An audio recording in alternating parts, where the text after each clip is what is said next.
para el diálogo de las inquietudes que quieren presentarnos. Muchas gracias. Bueno, gracias a los y las estudiantes que permanecen aquí en este salón, escuchándonos. Gracias a los compañeros y compañeras profesores, profesoras que también nos acompañan el día de hoy. Voy a hacer lectura de un texto relativamente breve y procuraré no extenderme demasiado. Hermeneios es el término en griego que en el uso antiguo alude al sacerdote del oráculo de Delfos. La palabra se vincula al verbo hermeneuein, que normalmente se traduce como interpretar, y al sustantivo hermeneia, que significa interpretación. El origen de todas estas palabras se relaciona con el dios Hermes, el mensajero de los pies alados, cuya función fundamental está en convertir aquello que rebasa la capacidad de comprensión humana en una forma que la inteligencia pueda percibir o entender. La figura de Hermes sugiere el proceso de llevar una cosa o situación de la incomprensibilidad a la comprensión, y los antiguos griegos le atribuyeron el descubrimiento de la escritura y del lenguaje. Este dios de pies alados es, por cierto, el que trae el mensaje del destino, que es el que trae el mensaje divino. Según Heidegger, hermeneuein es ese, es decir, interpretar, es ese estar expuesto a algo que trae un mensaje en la medida en la que estar expuesto puede convertirse en mensaje. Es así que la expresión hermenéutica sugiere ya la posibilidad y el proceso de llevar a la comprensión, en tanto ese proceso involucra precisamente al lenguaje. En todo caso, hermeneuein y hermeneia, palabras referidas a Hermes como mediador y portador de mensajes, presentan en el tiempo tres grandes orientaciones de significado. En primer lugar, implican un expresar palabras en voz alta, esto es, decir o afirmar algo, lo cual remite a la vocación anunciadora de Hermes, ¿cierto? En segundo lugar, se refieren a explicar algo en el sentido, por ejemplo, de aclarar una situación. Y en tercer lugar, significan traducir, como cuando se hace una traducción de un idioma extranjero. Estas orientaciones de significado, con sus matices y especificidades, se van a vincular al verbo interpretar. Sucede que en los tres casos, algo extraño, es decir, algo separado en el tiempo, en el espacio o en la experiencia, habrá de convertirse en algo familiar, es decir, presente, comprensible y susceptible de incorporarse a la perspectiva del intérprete. Pero sucede también que en este tránsito o conversión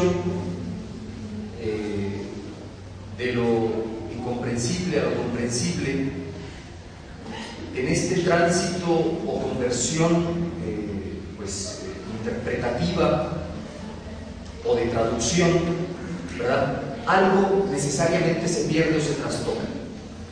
Michel Serres, que es un pensador contemporáneo francés, bueno, no joven, pero no sé si vive incluso, pero bien, es de nuestra época, subrayará en un texto que se llama Hermes 3, la traducción justamente, subrayará la idea de que interpretar implica necesariamente un sedimento de traición. Esta es una idea muy interesante. Es decir, traducir e interpretar es un ejercicio que moviliza el mundo en la incorporación provisional e incierta de lo otro a una perspectiva determinada que, de algún modo, reduce un sistema a una región local y añade el momento de la variación y de la ambivalencia. Esto quiere decir que, al parecer, Hermes no puede, en efecto, traducir el lenguaje de los dioses a los seres humanos sin traicionar, en alguna medida, ¿verdad?, sin evitar cierto desamparo, sin desplazarse simultáneamente a otros lugares. En todo caso, la hermenéutica habrá de surgir como una actitud epistemológica en el siglo XX que se opone al predominio del rasgo triunfal del pensamiento científico moderno y forma parte de lo que podría verse como un proceso de sublevación cultural en contra del espíritu moderno, sobre todo del siglo XIX, y que tiene expresiones no solo en el pensamiento filosófico, sino también, por ejemplo, en el arte, en donde surgen, a decir de Gadamer, que es otro gran teórico de la hermenéutica, Hans Georg Gadamer, este sí ya muerto hace algunos años, pocos, les decía, surgen en el arte también expresiones de este tipo, por ejemplo, y a decir de Gadamer, se constituyen pioneros de la nueva era estas expresiones artísticas, tales como la fragmentación cubista, la nueva arquitectura o la poesía de enunciaciones enigmáticas. Lo que pasa es que la hermenéutica se opone como actitud epistemológica a la unilateralidad del metodologismo científico, que, como sabemos, es de corte fundamentalmente positivista en la búsqueda del conocimiento, y asume la noción de interpretación no solo como una simple opinión del autor, sino como la actitud cognoscitiva de tratar de hallar aquello que está más allá de la superficie de lo que se piensa y que además está detrás de la específica subjetividad de la opinión. Hablar, por ejemplo, de lo inconsciente, hablar, por ejemplo, de las relaciones de producción. Y es que la noción de hermenéutica implica también el concepto de correlación, es decir, la hermenéutica cuestiona cómo y para cuál conciencia la cosa inteligible se muestra de una u otra manera.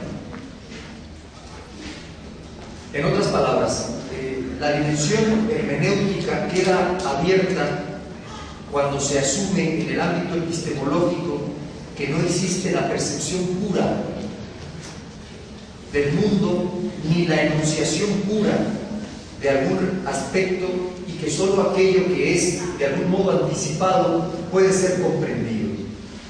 Pero además, tal comprensión puede y debe ir más allá de la intención subjetiva del autor. La conciencia de esta situación acompaña los primeros pasos de la hermenéutica en este sentido. Y para esta, pues, comprender no solo es un acto de subjetividad, sino que es una manera de ser y de estar en el mundo. Por otro lado, la hermenéutica asume que el pensamiento se desarrolla en el surco trazado por la lengua, tanto en el sentido de limitación como en el sentido de posibilidad. Y tal experiencia es aplicable a cualquier interpretación dotada de carácter lingüístico. La interpretación debe superarse a sí misma en su realización. La hermenéutica forma parte, digámoslo así, de ese fundamento filosófico oculto pero poderoso del siglo XX, que consiste en el intento de ruptura de todos los dogmatismos, incluso el dogmatismo de la ciencia misma.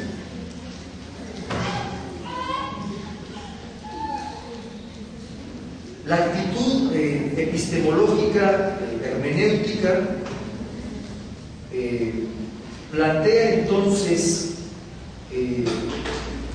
una solución cognoscitiva no hegemónica que respeta las diferencias, pero sin caer digamos, en lo que sería un relativismo extremo, pero que además busca un mínimo de uniformidad. Es decir, la hermenéutica habrá de buscar una proyección interpretativa y habrá de proyectar también un nuevo tipo de racionalidad. Una racionalidad no excluyente, pero sí respetuosa de las diferencias. Este enfoque trata de fusionar también, de algún modo, la explicación en la comprensión y pretende, por cierto, también explicar de manera contextual, explicar contextualmente las cosas y no solo explicarlas en términos causales. En términos de lo que podría aproximarnos a una reflexión propia de la psicología, podemos decir que la hermenéutica respecto al tema del sujeto y de la intencionalidad pues rompe con esa egología de ego, ¿verdad?, que ha sido o fue un rasgo característico de la filosofía moderna.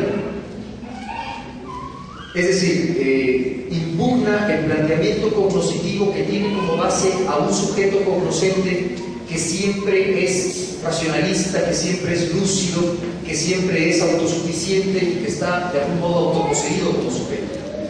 Y aboga por una noción de sujeto menos orgullosa que esa noción racionalista moderna, una noción de sujeto que acepte los presupuestos no racionales que intervienen en su actuación. Es decir, piensa en un sujeto que es un ente intencional, cognoscitiva y volitivamente, portador de fines y de motivación, pero que no siempre está en perfecta posesión de sí mismo. Es decir, un sujeto consciente de límites en cuanto al poder de su conocimiento y de su voluntad. Y es así que la hermenéutica, al interpretar, pues pretende dar sentido a los acontecimientos, lo cual implica, sí, una intencionalidad que caracterizará al ser humano, ¿verdad?, que lo hace habitar el mundo de forma peculiar, pero que no es absoluta. De esta manera, el sujeto, además de ser un sujeto cognoscitivo y un sujeto valorativo, es un sujeto interpretativo, que incluso se interpreta a sí mismo y se expresa y se comunica en un ámbito de intersubjetividad. El hombre da sentido entonces a lo que hace con su intencionalidad y ha de respetar la intencionalidad del otro,